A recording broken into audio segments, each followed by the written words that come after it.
Cartoon Network no era solo un canal de caricaturas, era parte de la vida diaria. Llegar de la escuela, prender la tele y saber que ahí estaban las chicas superpoderosas, Johnny Bravo o Dragon Ball en Toonami.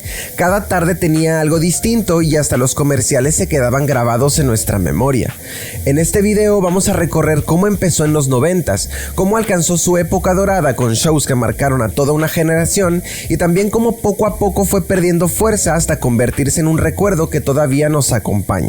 Así que te gustan los cartoons, ¿eh? No puedo evitarlo, es una enfermedad. No estás enfermo. Bueno, tal vez. Eres un amante de los cartoons y para ti hemos creado ¡Qué historia tan maravillosa el show!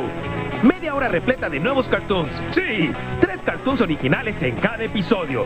Entonces, cuando tengas ganas de ver lo último en cartoons, recuerda que no estás enfermo y sintoniza ¡Qué historia tan maravillosa el show! Hoy a las 20 por Cartoon Network. Pero antes de hablar de Cartoon Network hay que entender quién estuvo detrás de todo. Turner Broadcasting, la compañía fundada por Ted Turner, fue mucho más que un simple conglomerado de medios. Este gigante controlaba canales como CNN, TNT y por supuesto Cartoon Network. Con el paso de los años, la marca Turner desapareció poco a poco tras varias fusiones y reorganizaciones. Primero dentro de Warner Media y más tarde en Warner Bros. Discovery. Pero aunque el nombre ya no está en el mapa, sus canales y proyectos siguen vivos dentro de la industria, y Cartoon Network es quizás el ejemplo más claro de cómo Turner cambió para siempre la televisión infantil.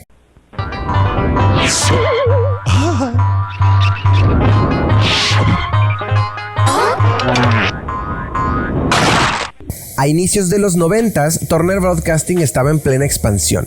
Ted Turner ya había comprado MGM y con ello un arsenal de clásicos de Hanna-Barbera, los Picapiedra, los Supersónicos, Don Gato, Scooby-Doo, prácticamente medio siglo de animación en sus manos.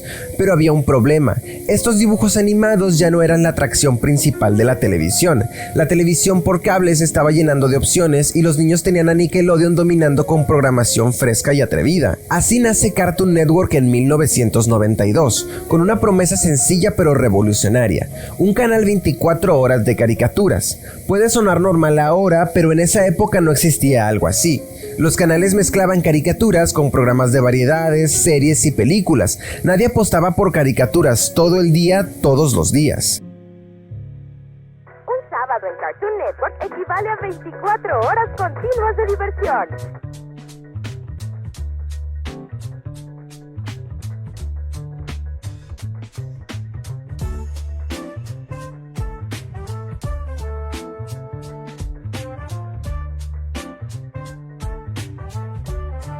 En este maratón de risas y aventuras, tú serás el único ganador. Cartoon Network.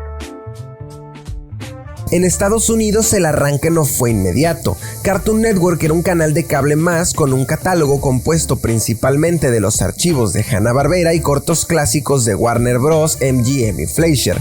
Pero lo que lo distinguía era la forma de presentarlos. No se limitaba a retransmitir caricaturas viejas, sino que las envolvía en una estética muy particular, con bumpers creativos, humor irónico y un tono casi experimental, algo que lo diferenciaba de la competencia.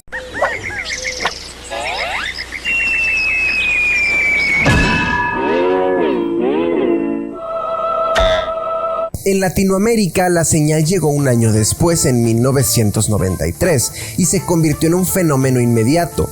Muchos niños tuvieron su primer contacto con los Picapiedras o Scooby-Doo a través de Cartoon Network, y algo clave fue el doblaje latino. Mientras en Estados Unidos eran voces que ya resultaban viejas o pasadas de moda, en Latinoamérica el doblaje actualizaba las caricaturas con un lenguaje más fresco, local y lleno de expresiones que las nuevas generaciones entendían. Ver Don Gato o Scooby-Doo en doblaje mexicano les dio una nueva vida. Discúlpeme, señor.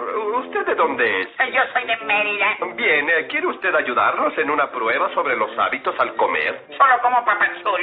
Ese inicio sentó las bases. Cartoon Network no tenía producciones originales, pero ya había marcado la diferencia. Había nacido el canal que iba a definir a toda una generación. En 1995 la gran pregunta era: ¿qué pasa cuando los clásicos ya no son suficiente? Ahí aparece la gran primera estrategia de Cartoon Network, los Cartoon Cartoons.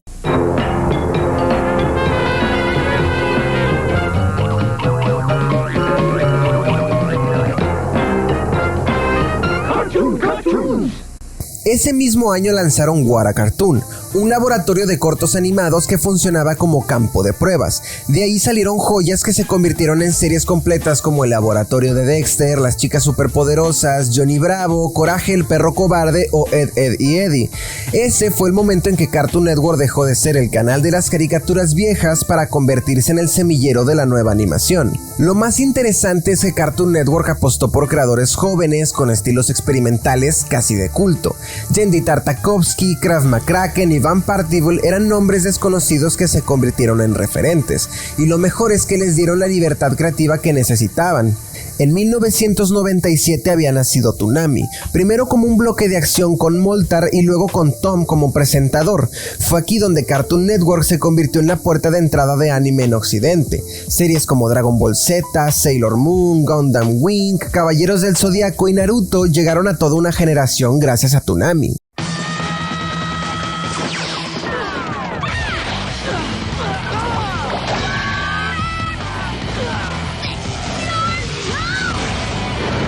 Quizá fue un error ponerlos todos juntos.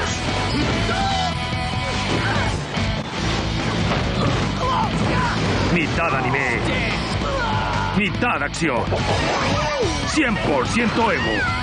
Animaction, el miércoles a las 18 por Cartoon Network.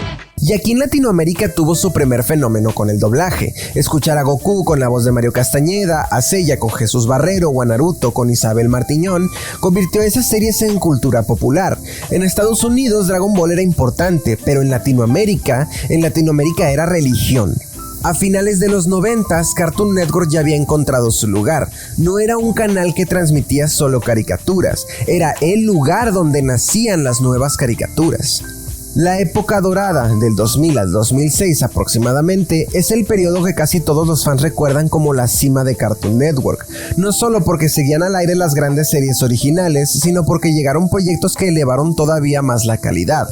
Mientras Nickelodeon seguía siendo la gran competencia con Rugrats o Hey Arnold, Cartoon Network desarrollaba un tono más excéntrico, caótico y con un humor negro disfrazado de inocencia.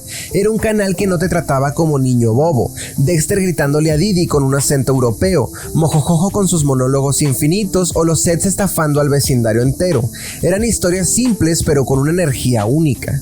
Mientras tanto, Cartoon Network Studios seguía apostando por proyectos innovadores: Samurai Jack, La Vaca y el Pollito, Mansión Foster para amigos imaginarios o Los Chicos del Barrio. Cada serie tenía un estilo visual y narrativo único, alejado de la fórmula normal. Era el laboratorio más creativo de la animación en la televisión.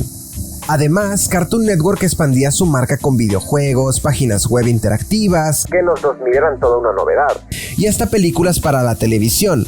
La identidad visual del canal era reconocible al instante: bumpers llenos de humor absurdo, personajes interactuando entre sí y esa mezcla de caos y creatividad que parecía inagotable. Pero todo imperio empieza a fracturarse, y en el caso de Cartoon Network las primeras grietas aparecieron a mediados de los 2000. En 2007, Stuart Snyder asumió la presidencia de Cartoon Network en Estados Unidos y tomó decisiones que marcaron un antes y un después. Una de las más polémicas fue darle prioridad a live action. La idea era competir con Disney Channel y Nickelodeon, quienes triunfaban con Hannah Montana o iCarly. Así nacieron programas como Out of Jimmy's Head y, peor aún, el bloque CN Real, con reality shows como Survive This Dude o What Will Happen. Wednesday after a brand new Bobby Says. How do you guys feel about water? Ready? Yeah. Set, go! We try to walk on water. Sort of.